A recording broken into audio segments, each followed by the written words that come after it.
Beautiful day. আজকে আমাদের trip start করে দিয়েছি মানালি থেকে। এটা হচ্ছে সোলাং ভ্যালি, আর এখান থেকে প্যারাগ্লাইডিং হয়। আর শীতকালে না এই জায়গাটা পুরো বরফে ভরা থাকে। ভ্যালিটা বিউটিফুল, পুরো স্বপ্নের মতো। দেখো দুর্ধর্ষ লাগছে দেখতে। আমরা এবার সোলাং ভ্যালি থেকে চলে যাব অটল টানেল, যেটা হচ্ছে 10,000 ফিটের ওপর। আমাদের যাওয়ার কথা ছিল আজকে জান্সকার, যেহেতু লেট হয়ে গেছি জান্সকার আমরা যাবো না। I was not feeling well, আমার একটু সিক লাগছিল, তো আমি প্রত্যুষকে বললাম যে গাড়িটা চালাতে। Pratyush was driving, still I was not feeling well. Then I thought let's start driving and I started feeling well that's a different issue। এখন আমরা যেটা বললাম অটল টানেলে যাচ্ছি। the world will change, পুরো সবকিছু চেঞ্জ হয়ে যাবে, আলাদা হয়ে যাবে। highest longest tunnel in the world। Atal tunnel থেকে রাইট চলে গেলে চলে যায় স্পিটি, আর লেফট চলে গেলে যায় হচ্ছে লাদাখ। আজকে মোস্ট প্রবাবলি হিমাচল প্রদেশেই থাকবো। তো এই রাস্তাগুলো পুরোটাই ব্রোদের বানানো। আমরা চলে এসেছি অটল টানেল। 10,040 ফিটের ওপর আমাদের চেকিং হবে।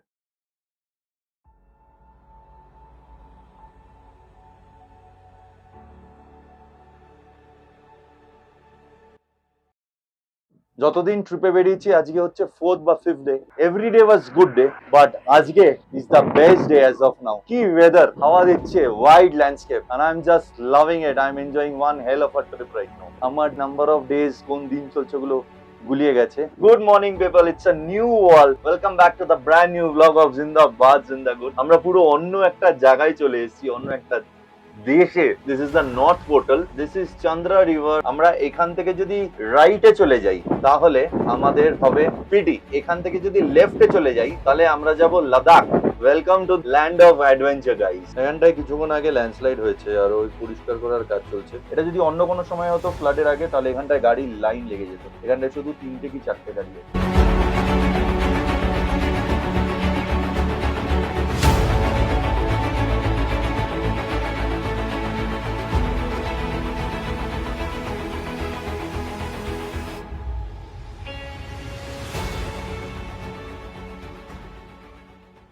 মানালির থেকে অটল টানেল পার করে যখন আমরা দার্চা যাচ্ছি, শিশু বলে একটা খুব সুন্দর গ্রাম পড়ে। এটা তো কথা বলে লাভ নেই, ওটা ড্রোন শটটা কি দেখবে।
আমরা চলে এসেছি 48 কিলোমিটার। জায়গাটার নাম হচ্ছে টান্ডি। আর টান্ডিতে তোমরা হচ্ছে লাস্ট পেট্রোল পাম্প পাবে তেল ভরার। এর পরেও একটা হয়েছে, বাট ওখানটায় সবসময় তেলের অ্যাভেলেবিলিটি থাকে না। টান্ডির থেকে মেক শিওর ট্যাঙ্ক ফুল করে নেবে। আমার তো ট্যাঙ্ক মানালির থেকে ফুল করা, ফুলই আছে, কিন্তু যেইটুকুনি বা শেষ হয়েছে ওইটুকুনিও আমি ফুল করে নেবো। প্লাস এখান থেকে আমি ফুয়েলও ক্যারি করব, যাতে আমার জান্সকার রিজন বা লাদাখ রিজনের এরকম অনেক জায়গা আছে যেখানটায় তেল পাবো না। আরেকটা বড় ইম্পর্টেন্ট ইনফরমেশন হচ্ছে, তোমরা কখনো মানালি থেকে তেল ক্যারি করে করে আসবে না, কারণ অটল টানেলে এইসব অ্যালাউ না। এখন পার করছে হচ্ছে টান্ডি ব্রিজ।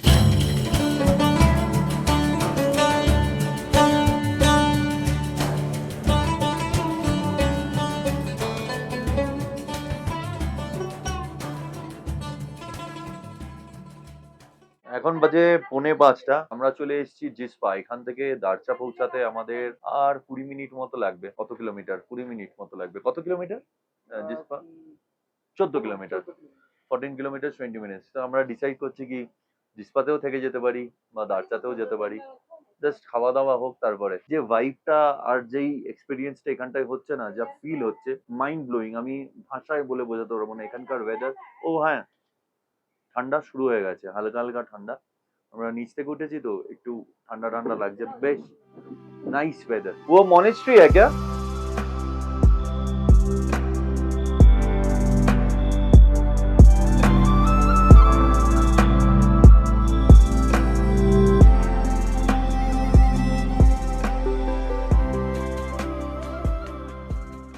জিসপায় লাঞ্চ ফাঞ্চ করলাম। লাঞ্চ করতে দেরি হয়ে গেছিল, 5টা বেজে গেছিল।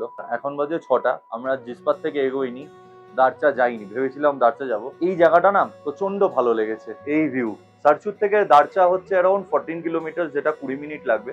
আর দারচার থেকে গম্বরঞ্জন বা গম্বুক রঞ্জন, ওটা লাগবে, ম্যাপ দেখাচ্ছে 60 কিলোমিটার, 2 আওয়ার্স লাগবে। তো আমি ধরে নিচ্ছি আমার 5 আওয়ার্স লাগবে ব্লগিং করতে করতে, ড্রোন ওড়াতে ওড়াতে আর কন্টেন্ট নিতে নিতে।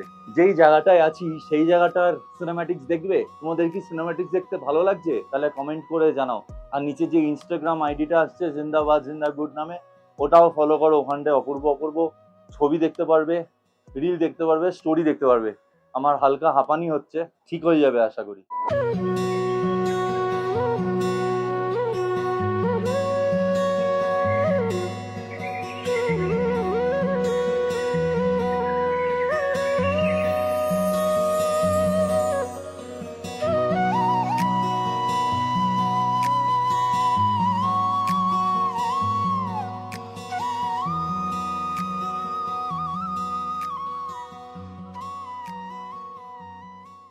এই ব্লগটা কতটা বড় হয়েছে জানি না, তবে যেইটুকুনি হয়েছে, এই ড্রাইভটা এখান অব্দি, জিসপা অব্দি, ওয়াজ এক্সিলেন্ট। ওয়েদার তো পুরো চেঞ্জ হয়ে গেছে, ঠান্ডাও লাগছে, জ্যাকেটস অন, পুরো পাহাড়, ফিল, ল্যান্ডস্কেপ, নদী, যেটা স্বপ্নে আমরা দেখি অ্যাকচুয়ালি। ওই দূর দিয়ে একটা নদী স্ট্রিম যাচ্ছে, মানে নদী যাচ্ছে, যেটা তোমাদের দেখালাম। আর এখান দিয়ে একটা ছোট্ট স্ট্রিম যাচ্ছে, বাট হেভি ফ্লো। এসব বাদ দাও, তোমাদের আমার সিনেম্যাটিক্স কেমন লাগছে, আমার ব্লগ কেমন লাগছে? দেখো, সারাদিন ড্রাইভ করো, ড্রাইভ করে ফিরে এসে সব রাশ ডাম্প করো, দেন প্রত্যেক কটা গ্যাজেটস চার্জ দাও, আর ফাইনালি এডিটিং করো। আর এডিটিংটাও মনের মতো না হলে মুশকিল হয়ে যায়। আর তারপরে হচ্ছে থাম্বনেল বানানো।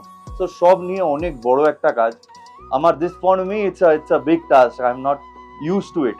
তোমরা যদি এত অব্দি ব্লগটা দেখে থাকো, আর যদি একটুও ভালো লেগে থাকে, তাহলে জানো তো কি করতে হবে, সাবস্ক্রাইব। তোমাদের একটা সাবস্ক্রাইব না আমায় অনেকটা বুস্ট করে। দেখো আমি কত ধারে বসে আছি ব্লগিং এর জন্য। একটা আলাদা ফ্রেম, একটু আলাদা স্টাইল, কি বলবো, পরের বার ভাবতে হয় কতবার টেক নেবো, কতবার একটা কতবার, এই যে একটা কথা কতবার ফাম্বল করি জানো। বাট এডিটে ওগুলো সব ক্লিন করতে হয়। যাই হোক, দেখা হচ্ছে তোমাদের সাথে পরের ব্লগে, জিসপাত থেকে towards Gombaranjan, and we will be entering Zanskar valley and we will be witnessing mighty Gombaranjan. সবাই ভালো থাকো, জিন্দাবাদ জিন্দাগুড, পিস।